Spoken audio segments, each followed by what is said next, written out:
સતત ચાલતું રહ્યું છે. ખેર, મહેસાણાના જ ઘટનાની વાત કરતો હતો ત્યારે GM વાણિયા સાહેબ સાથે મેં વાત કરી છે, એ જોઈ લઈએ. વાણિયા સાહેબ, નમસ્કાર, આપનું સ્વાગત છે. મારે એક જાણવું ને સમજવું છે, રેતીના માફિયાઓએ એ રાત્રે કેવી રીતે ખેલ કર્યો અને કેવી રીતે વિભાગના પ્રમાણિક અધિકારીઓની આંખોમાં ધૂળ નખવાનો અને હુમલો કરવાનો અથવા ડરાવવાનો પ્રયાસ થયો? જી સર, રાત્રિ દરમિયાન અમારા રોયલ્ટી ઇન્સ્પેક્ટર યોગીરાજસિંહ પરમાર જ્યારે બિનઅધિકૃત ખનન વહન અને સંગ્રહના તપાસમાં હોય, તેઓએ બે બિનઅધિકૃત સાદી રેતી વહન કરતા ડમ્પર પકડેલા અને એ દરમિયાન એમણે જે બે ડમ્પર છે એ બે ડમ્પર જ્યાં મારુતિ પ્લાન્ટ છે ત્યાં મૂકી અને તેઓ ઘર તરફ રવાના થતા હતા. એ વખતે જે અમુક જે શખ્સો છે એમણે આવીને એમની પર એસોલ્ટ કર્યું. વાણિયા સાહેબ, આખું આ રેતી ચોર, રેતી માફિયાઓનું નેટવર્ક ચાલે છે કેવી રીતે અને કેટલા ખતરનાક છે આ રેતી માફિયાઓ?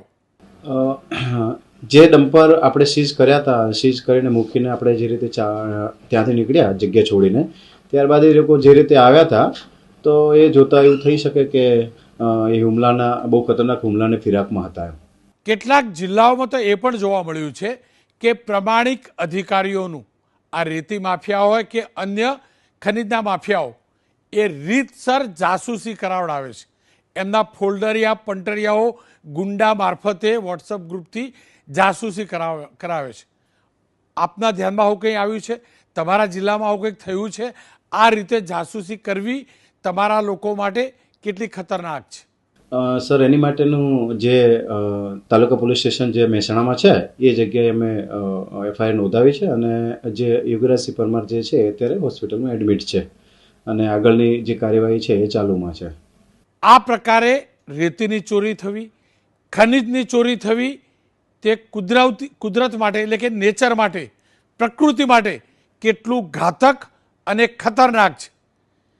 આ ન્યુસન્સને ડામવું કેટલું જરૂરી છે? બને ત્યાં સુધી આપણે જે આ ઇલીગલ એક્ટિવિટીઝ જે થાય છે અને આપણે ટોટલી કંટ્રોલ કરવાનો પ્રયત્ન કરતા હોઈએ છીએ. રાત દિવસ આપણે ચેકિંગ પણ કરતા હોઈએ છીએ અને આવા લોકોને સબક આપવા માટે એ જ છે કે બને ત્યાં સુધી આપણે આવા કંટ્રોલ, આવા ઇલીગલ એક્ટિવિટીઝ જે થાય છે એને એક નિડરતાથી અંત થાય એની માટે આપણે સઘન ચેકિંગ પણ હાથ ધરીએ છીએ અને સતત આ રીતની કામગીરી કરતા હોઈએ છીએ. ખેર,